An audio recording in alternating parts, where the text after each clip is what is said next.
the seller shows you the most appealing angles of the product, Yeah. and you don't really know how this dress glides on you or how it behaves, how it floats and everything. And then obviously when you take that a step further with the augmented reality, you are then able to see that in your own environment to just give it that bit more tangibility. When you order the product, you get exactly what you expect from what you've seen. You have the ability to move that item or that person, in this case, with your finger. Can you take us a little bit about these realities? When the team is quite big, it's quite hard to get a proof of anything.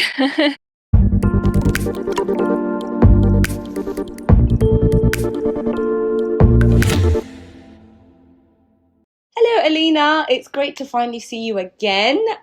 We last spoke quite a while ago, actually, when we did our partnership for Vonrose and Cappasity, and also having interviewed you for the new book. For those watching, if you haven't heard about my book, you're either sleeping under a rock or you just haven't subscribed to this channel yet. So this is the book. If you haven't ordered it yet, please do, and you're going to know a lot more about what we're going to be discussing today about fashion technology. But for us specifically, we're talking about Cappasity. I will let you do your introduction, and then we can really just get started so that we can tell everyone all about what you've been working on and the technology behind all of this amazing work that Cappasity is doing. Well, first of all, thank you very much for including us and for choosing us for collaboration with your amazing brand. It was a really, really fun project to be a part of, and it's been very fun to work on. Also very excited to be a part of this podcast and a part of the book. So well, the company was founded in 2013, and we spent a lot of time in thinking about how to change the whole approach to the 3D content creation. And as you already know, all of these problems they exist now to this very day because the 3D modeling, traditional 3D modeling that everyone's interested in, it's very, very expensive and it's very time consuming, and it's actually not scalable for retail brands because we have seasons, we have, fast changing collections, and we need to produce content quite fast. So that's were the main things that we were focusing on when we were trying to change the whole approach to this 3D content creation in the retail industry. And we actually spent around 7 years when we to creating the platform as it is now, which helps you not only to create the content fast and easy, but also we're thinking about everything that comes afterwards technically, like integration, support, streaming, and everything, so that the content is shown in the best quality, the most realistic view, and delivering the best results for our online partners and clients, brands. So yeah, well, the format that we've created, it's our own proprietary format, and the whole technology was created in-house. So the software that helps you create the content in the studio. So for to create the 360 view of our product, it will take you around 3 to 5 minutes, meaning the shooting, the editing, and the embedding. Obviously, if you're not doing it for the first time and you're already on track. So what it makes possible and opens up completely different I would say, opportunities for the brands to digitize hundreds of products in one day. How amazing is that for the brands who have thousands of SKUs to go through? When in comparison, when we're working with traditional 3D models, it will take you around 5 days to create just one. And also, it is very, very expensive, which makes it unaffordable, like unaccessible for the brands that don't have budgets. And also, how it just makes no sense to invest into 3D model that is going to serve you just a couple of months while the season is up and running. So, in a nutshell, I would say that's where we were coming from, and that's where we realized that we need to go further, and we've created AR holograms, which were a part of your project, which are also our own format, and these are also create quite fast and easy, and through the software, and it takes around 20 minutes to create something like one AR hologram. Um, I would say like this is a quick overview. Well, thank you so much for taking us through that journey. It's really exciting. You've pointed out quite a few things there in terms of the target market being obviously brands, and how you want their life to be a little bit easier and showcasing their items online. And obviously, as mentioned, I myself have used this. If you haven't been on my website, vonras.com, you can check it out with AR holograms.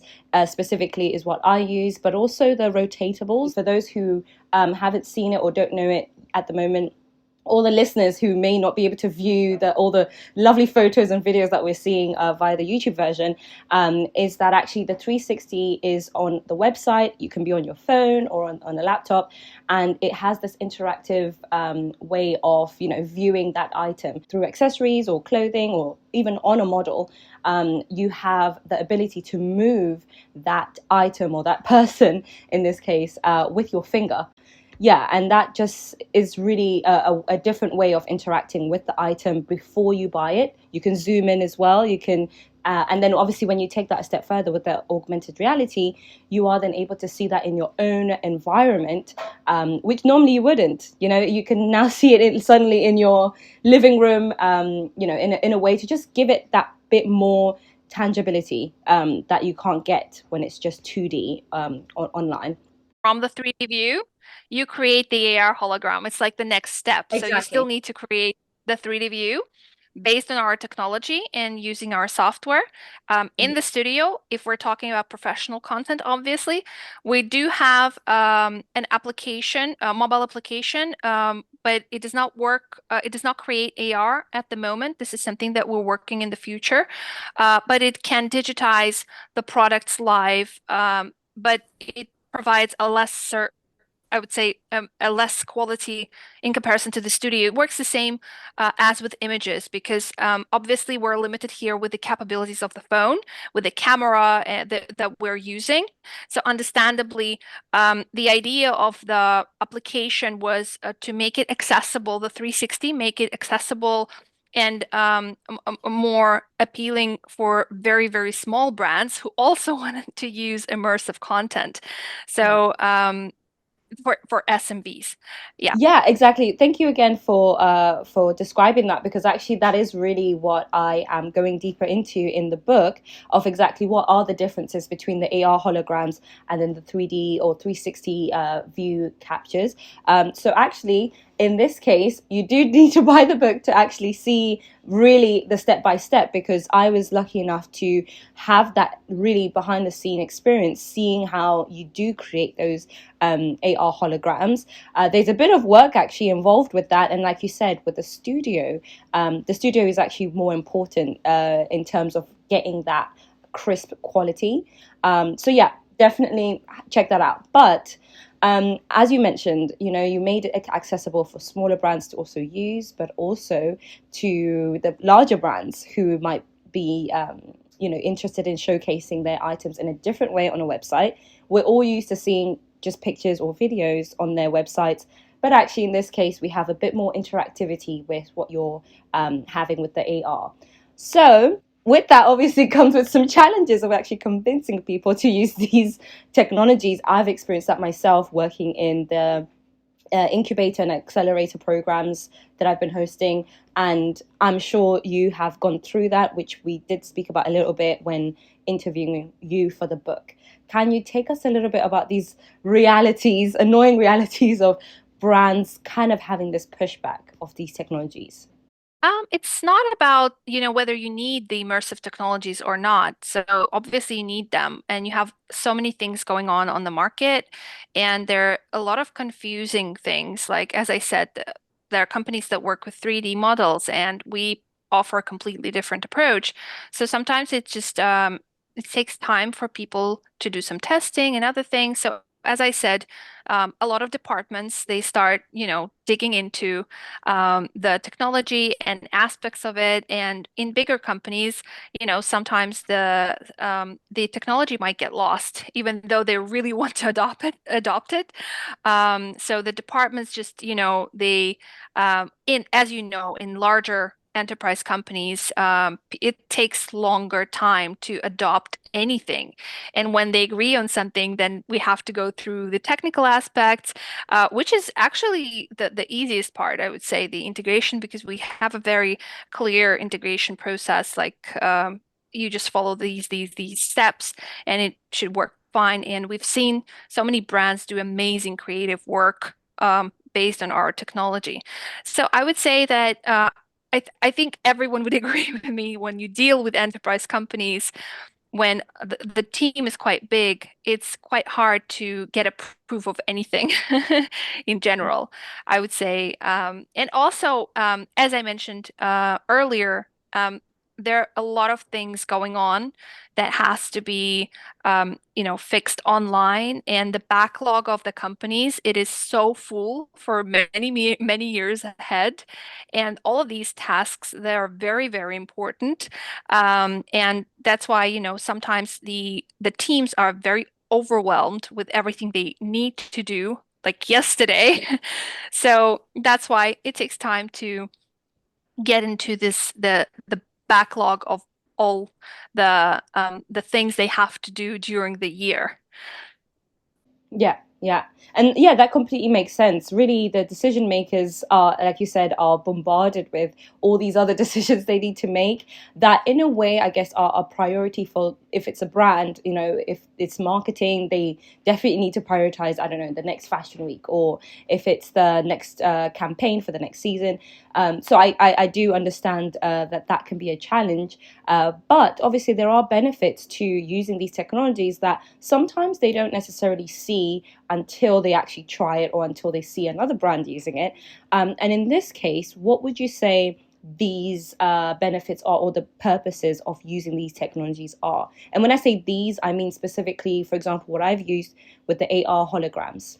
There's always someone that's afraid to be first, and there's always someone that regrets not to be first, as I would say. Um, and it really depends on what the company goal is, because sometimes they're not ready for AR, and you can feel that they are diving deeper and deeper into 360. And the larger company, the deeper they dive. So sometimes, or sometimes they would only be interested in AR, and they're so limited in timing, so that they, for example, decide to push back the project like for half a year. Um, they consider AR for projects, I would say, because it's more fun, it's engaging, it's a bit more complicated, obviously, than 360, because 360 is straightforward. You just digitize your catalog, it's there on the product card, it works for you, it makes sales, you see the returns, you see the conversions. The AR, you have to make a few steps, to activate it. So you have to click a button and here and there.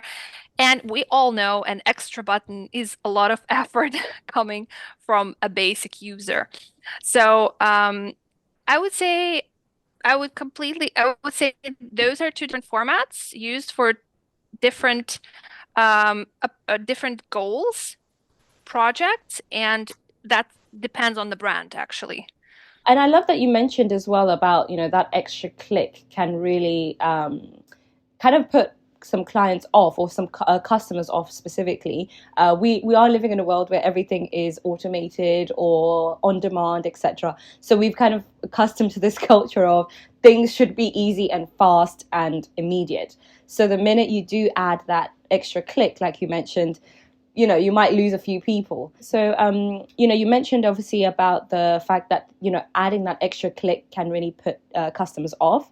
So in this case, are you saying that these customers are kind of the reason maybe behind then the clients not adopting the technologies, or it's just something that you guys are looking into as Cappasity? It's a part of the negotiations when we talk about the technologies because with the AR, there are no other case. You just need to make an extra click. So Hmm. whether you use any other technology, there would still have to be an extra click. So it's Yeah, just about choosing whether you want to go into the AR project. You still need to get your phone out and scan the QR code or do whatever you need to do. You know, we obviously, with the pandemic, everyone's much easier with this side of tech aspect. Um, but I would say that it's just that the 360 um, is easier to adopt, and that's why they decide to start with 360. And with AR, you just need to make a bit more, involvement of the team, a bit more. I'm not saying it's like super complicated, it's not, but there is more to do because you have to create the 360 and then you have to create the AR based on that. yeah, So sometimes the brands they decide to start even with the shooting process, right? It's easier to shoot accessories because you don't yeah, need models to showcase clothing. So sometimes brands decide to start, which is pretty straightforward and cheaper to start with shoes, accessories, and handbags, which you put on the rotating table, and it's quite straightforward. You just make it look good, and you record a video in a 4K resolution, and you're good to go. Whether with a model, you have to style the model. It will, she will have to catch the camera site and everything. So I'm not saying that it's not worth it. It is. It's just sounds a bit more challenging than rather what started from, right? From the accessories and other things. yeah. But it still has the effect. Obviously, we have companies that showcased clothing on models using our technology. It still has the effect because um, the way that the clothing glides on a model, it's very hard to reflect because when we look at the videos, which is completely different format, you're not in control of what you're shown, right? So Yeah. the seller shows you the most appealing uh, angles of the Yeah. product, and you don't really know how this dress glides on you or how it behaves, how it floats and everything. So you think you're getting a lot of information, but you're actually not. And Yeah. with the immersive showcase of like 360 showcase of a dress on a model, you really can you really can show that.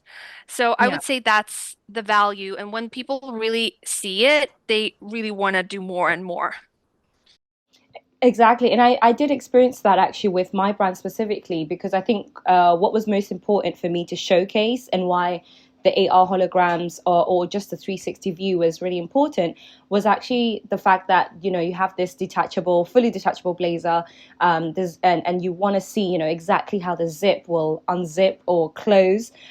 So that is like this kind of quirky but interactive way of showcasing that, which you won't necessarily really grasp or feel if it's just a video of, oh, okay, that's cool. It's like more of a tutorial video.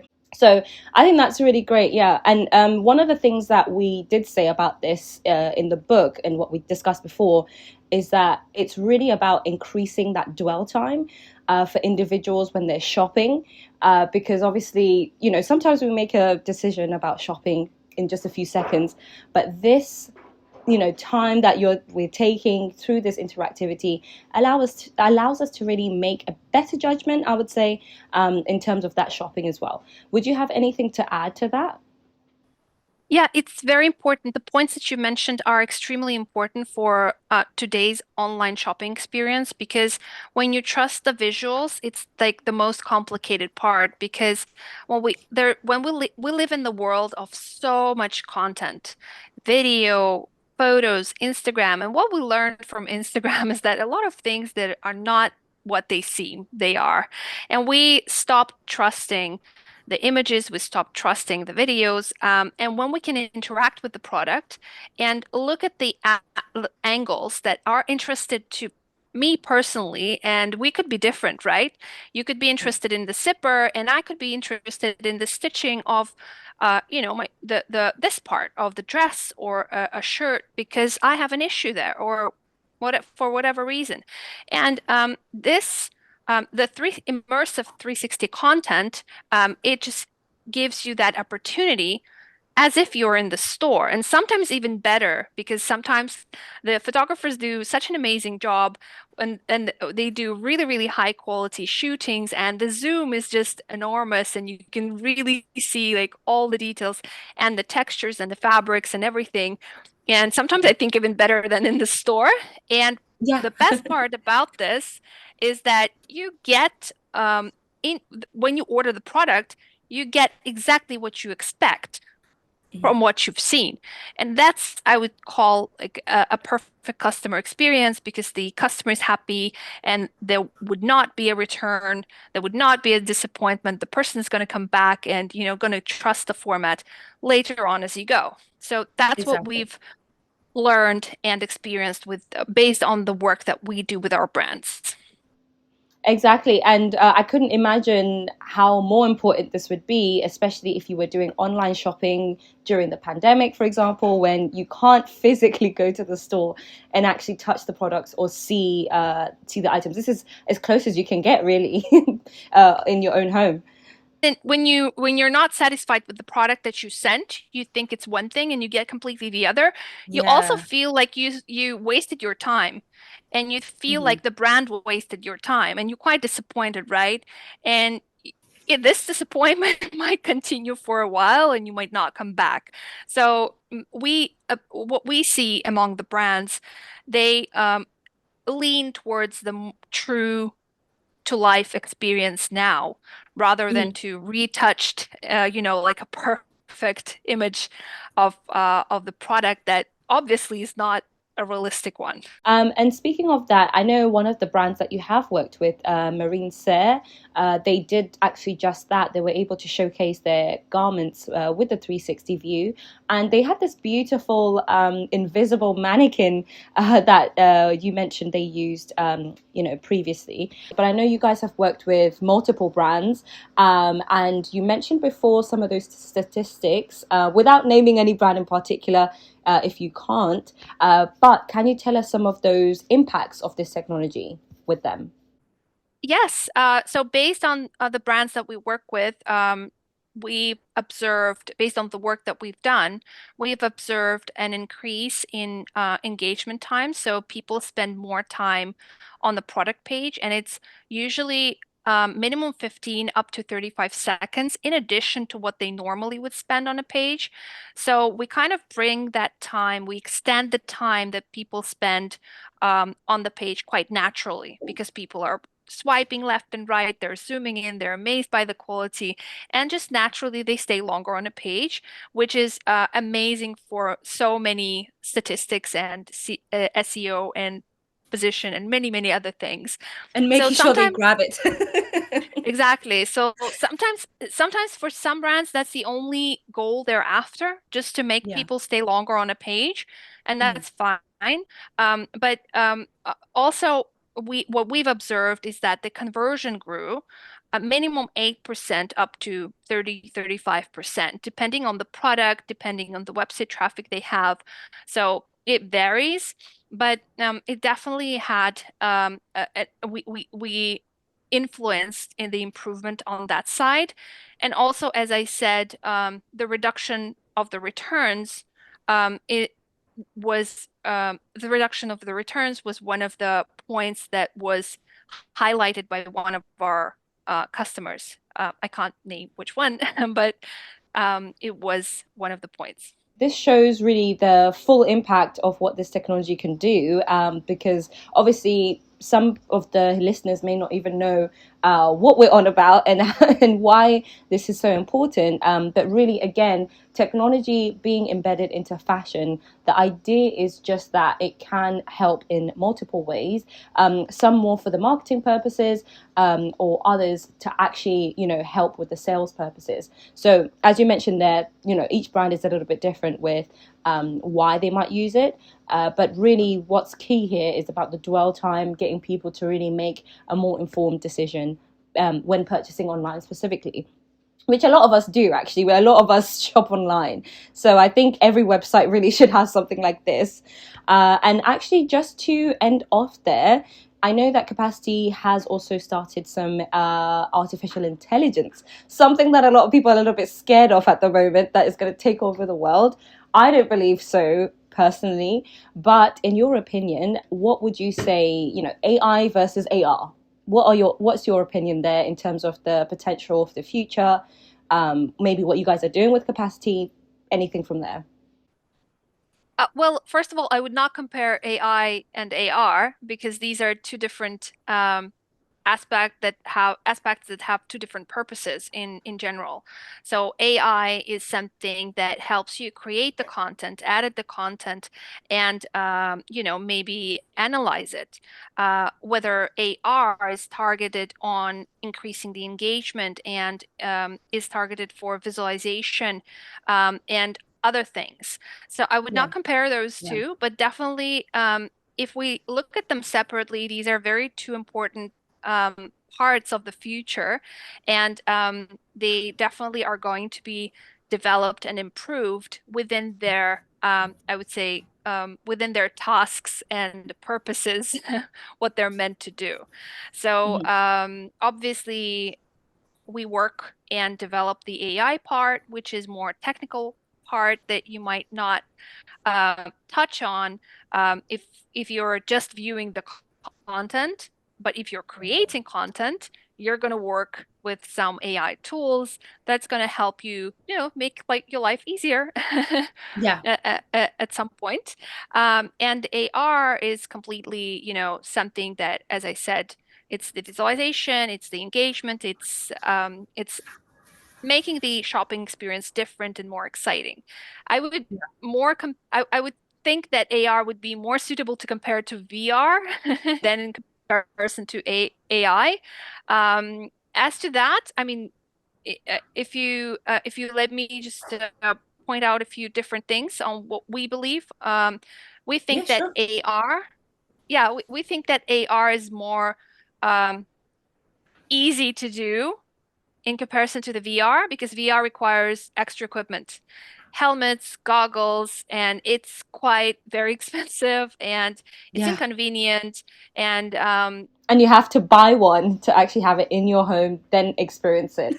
exactly. So I would say from my personal point of view, and our team, we think that we're not there yet with the how VR can be adopted, as AR. With AR, you just need your phone, and that's Exactly. it. It's augmented reality, and it can be exciting, it can be fun, and it's much, much easier to work with, to create, and cheaper, obviously. So I would say that if we're talking about retail, AR is definitely more like the way to go if you would want to try something like that. Oh, well, I like how you put that spin on it with the AR versus VR. They are obviously two different technologies, very visual, obviously, for both of those. But in the book, we did not necessarily compare, but we did talk about the different use cases for AI versus AR. Because for AR, as we said, it's more visual, but for AI, it's more kind of the back end technology. And in this case, when we're talking about fashion, it is actually looking at how you can get maybe body measurements just from that technology measuring it via a phone or whichever device. But AR is really kind of giving you more of a visual representation of the item as opposed to the fit. So this is just kind of how we said it, but right, like how you very rightfully said, this is really about the different purposes that you use it for. Is there anything else in the pipeline for this year then for Capacity that we should look forward to? Well, we're working on developing the features that we have. We also work on the our mobile application, which is called 3D Shot, which can be downloaded whether you're using iOS or Android. And you don't need a studio to create the content. Obviously, it's not the same as creating content in the studio, but it is aimed to accommodate the companies that they don't have the budgets to use the studio or Yeah. to showcase something that they're working on. So we're working on the app, working on the tools there, Yeah. developing that, and also the ones that improving the ones that we have, the technology that we have.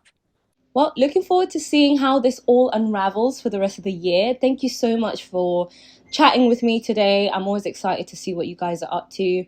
And yeah, let's see what 2024 holds for you guys. Thank you very much for having me. I'm very excited to be a part of this. Thank you. Thank you. Bye. Bye.